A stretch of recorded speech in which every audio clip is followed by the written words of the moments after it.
Major Harold Johnson of Blakesburg, Iowa, was among the first to take up the fight.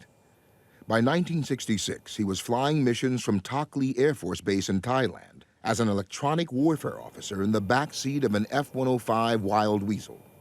Every day you were shot at very severely, and I'd have a lot of the electronics there and hopefully do the job that I'm supposed to do to protect the rest of the flights.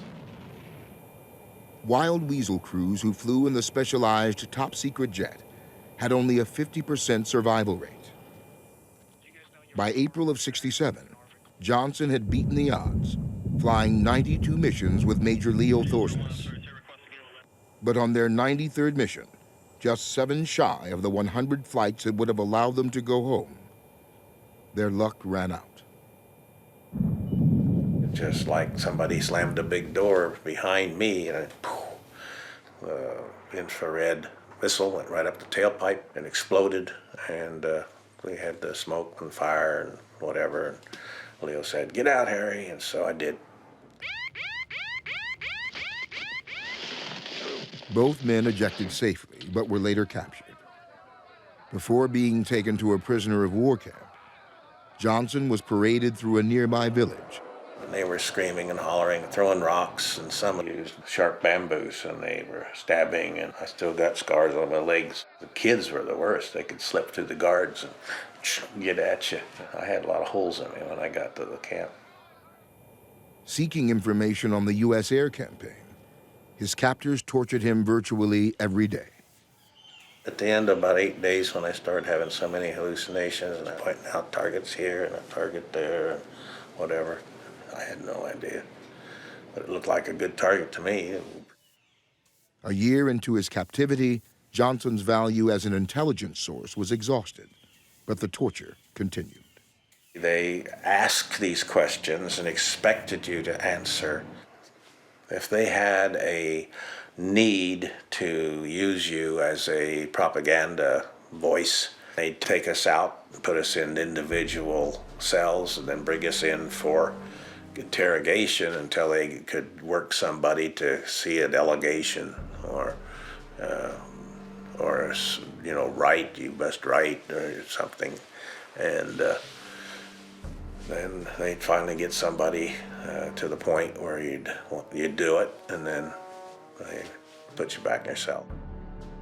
For the most part, Johnson was isolated in a small cell, but over time he learned to secretly communicate with other prisoners. He had a POW communication system that usually had tapping. If you can picture a box with 5 units that you put your letters in. 1 would be the first line, and then you'd go A, B, C, D, E. The guards couldn't speak English, most of them, but they knew, keep shut up, you know.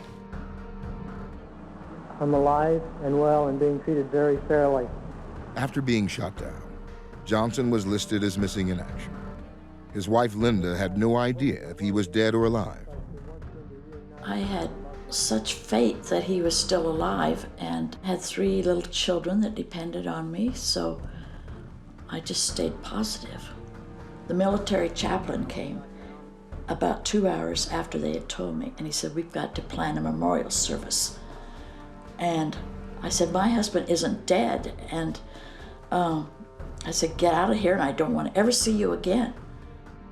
Firm in the belief her husband was still alive, she carried on for nearly 3 years without any official confirmation of his fate.